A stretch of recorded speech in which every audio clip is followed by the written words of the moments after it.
Welcome to Center Heist Productions. Please hit the likes and subscribe down below in your right hand corner. Muchly appreciate that. Share it with your friends and family. And thank you to my subscribers and followers. And if you're just coming across the channel, please don't leave without subscribing and hitting the likes. All right, as it states, again, and share this as well. It helps the channel as we have built the channel over 2 years with integrity, sticking to the factual information reviews of the insights of what's going on in Montreal. All right, so let's talk about it's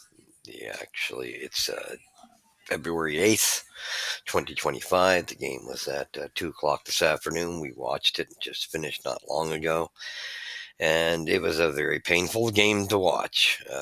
4-0 Devils, which I was not surprised.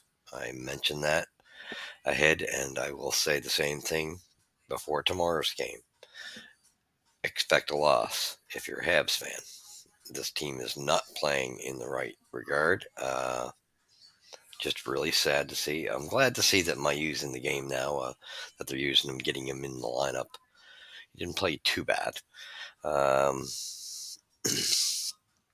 What can you say? I'm enjoying seeing Jack Eye's progression. There's not many positives you can take from this.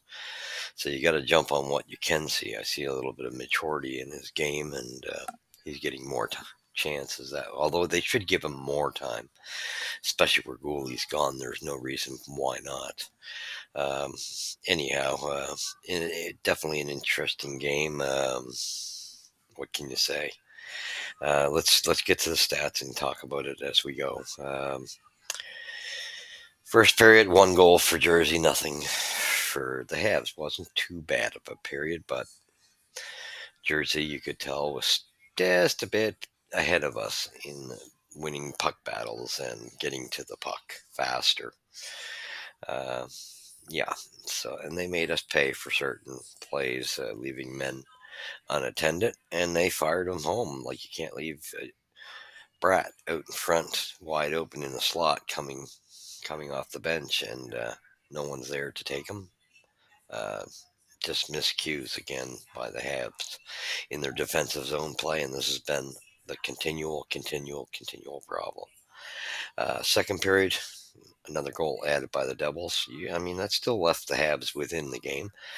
And then in the third period, the Habs just fall apart totally. 2 more goals added by the Devils. You're not going to win hockey games in that respect. All right, so Jake Allen gets the win. Sorry, football season's almost done, and Josh Allen's series was done. So it's Jake Allen was in nets for the Devils. Got the shutout. Played very well against Sam Montembeault. Montembeault was all right. I think he could have had 1 for sure, and Bratt got the winning goal. But I do think our goaltenders are not getting. It's the offensive game is looking like we're just not driving the net. We're not getting on the inside. We're getting a lot of plays from the outside, not forcing traffic in front of the net. It's like there's no desire to win. Really, they're not willing to pay the price to take a win. And you're not going to win if you're not going to pay the price. Jake Allen has been around too long and will come through with those type of shots if he's going to see them all day long, which he did. So Jake Allen made 34 saves. Congratulations, Jake. I always liked Jake. Class act when he was with us, and he's always been. I guess 34 saves and a shutout against his former team. The New Jersey Devils beat Montreal 4-0 on Saturday. Allen traded from the Montreal Canadiens to the New Jersey Devils at last season's deadline, denied Montreal's Owen Beck on a penalty shot with 15 seconds left to secure his 4th shutout of the season in his 20th start. Jesper Bratt and Jack Hughes each had a goal and an assist, and Paul Cotter and Luke Hughes also scored for New Jersey. Yeah, so it was very straight. I mean, Jack Hughes looked great. What can you say? He was dangerous the whole day. Goal and assist +4. He was phenomenal. Brad had a phenomenal day. I still would have given Brad first star, to be honest. He really stood out like a sore thumb. 1 goal, 1 assist. Again, he got them started +3.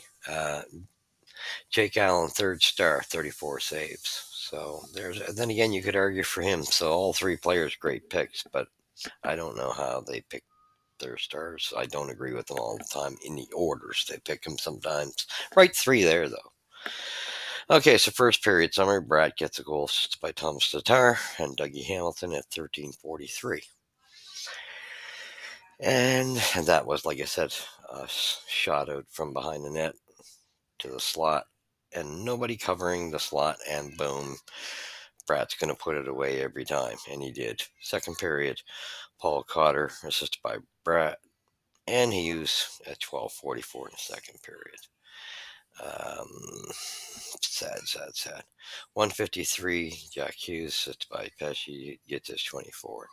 Luke Hughes and Timo Meyer at 10:09, and assisted by Dawson Mercer as well. Yeah, that 2-on-1 on Matheson. Matheson played that right. That's one I do believe Montembeau had to have. I know that Hughes is a sharpshooter, but if these goaltenders would stop going to their knees and stand up, that's an easily stopped shot. So, however, not just blaming this game on Montembeau by any stretch. It's a team loss. This team is not playing like a team, not playing like a team desires to win. All right. So we go to game stats: 34 shots to 22 for Montreal, but that's deceiving. The shots weren't dangerous. They were all very clear, clean, easy shots. Seen. Nice to see the one positive was Jacky having a lot of shots from the point, and I like to see him if gaining his confidence and doing that more often, because he will start putting those through, because that's what we've been wanting. He looked really good in this game. Really, he was my favorite in that regard. Him and Hudson, who trying to create plays. Those two in that regard. Um, then anyway, so 34 to 22, but like I said, deceptive. You looked at New Jersey's shots, and they were much more high danger. All right, hits was 26 to 20 for Montreal. Faceoffs won 36 to 23 for Montreal. Very deceiving.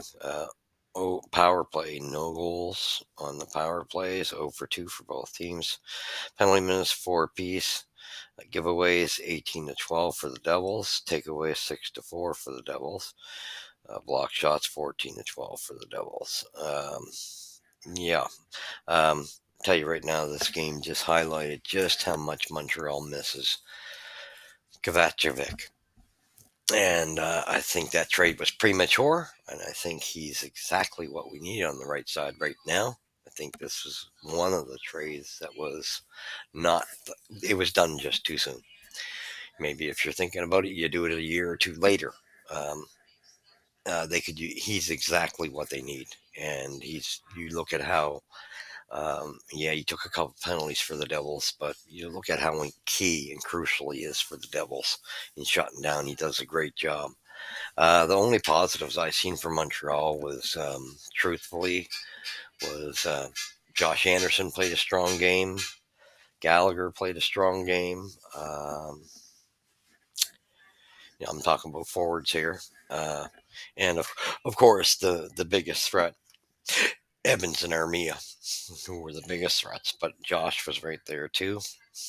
Had a good solid game, and so did Brendan Gallagher. And Doc didn't play bad.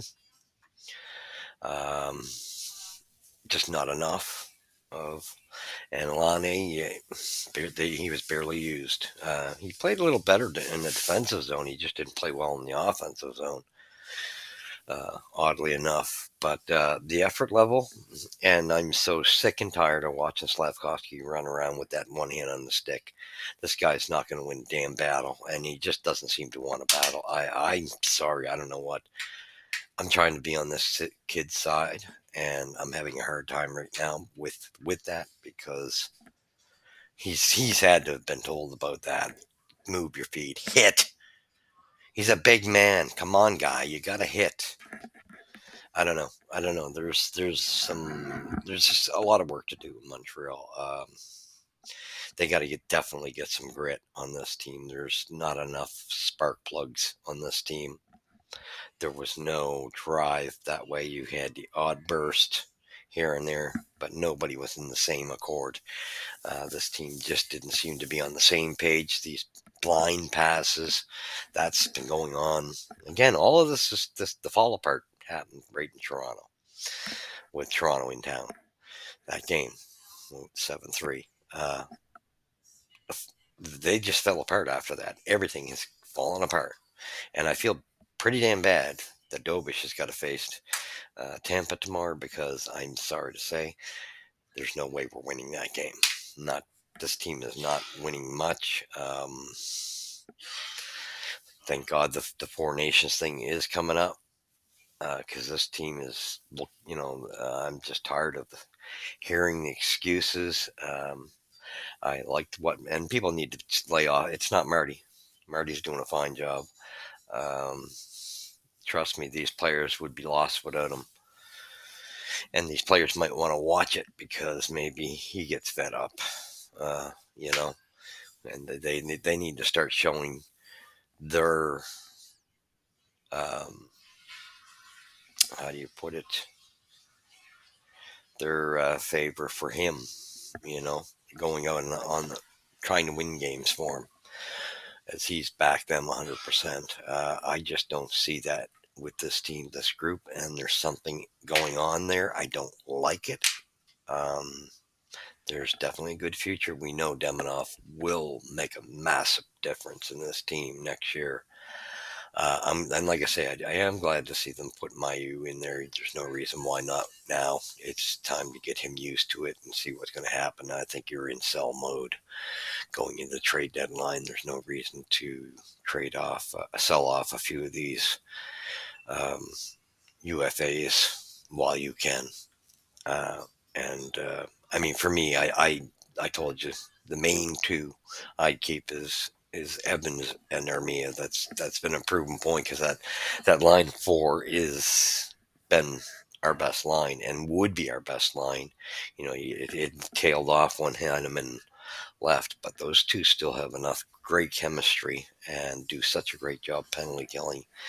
And you put Heineman in there, and they become a different dynamic. And I think you finally get a fourth line. So you figure out how to work contracts with the two of those guys, and I think they've earned them. And then from there on, you sell the rest. And whether you bring in, I don't know, if you want to make that trade where you bring in somebody that you do want to help push them, in for the future, then so be it. Like I say, I have nothing against the Cousins idea, because Montreal's in a sad state of affairs right now. That's for darn sure. And this team, it's going to be what we thought. They're going to be in the bottom 10, not a mixed team. Thank you for watching, and one more tomorrow. And I apologize. Like I said, I'm very ill, but trying to get these out. At least we're up to pace now. I just didn't like what I seen from this team. When you're only seeing spurts from three or four guys that are giving it their all, it's not enough. It's not enough, and it's not acceptable. So I just don't know what you're going to do with this club. And one guy, Owen Beck, looked improvements in his game. There were improvements in his game. He looked good today. So thank you for watching. You've seen it here at Center Ice Productions. Please hit the likes and subscribe and share. God bless. Catch you tomorrow after the afternoon game against Tampa.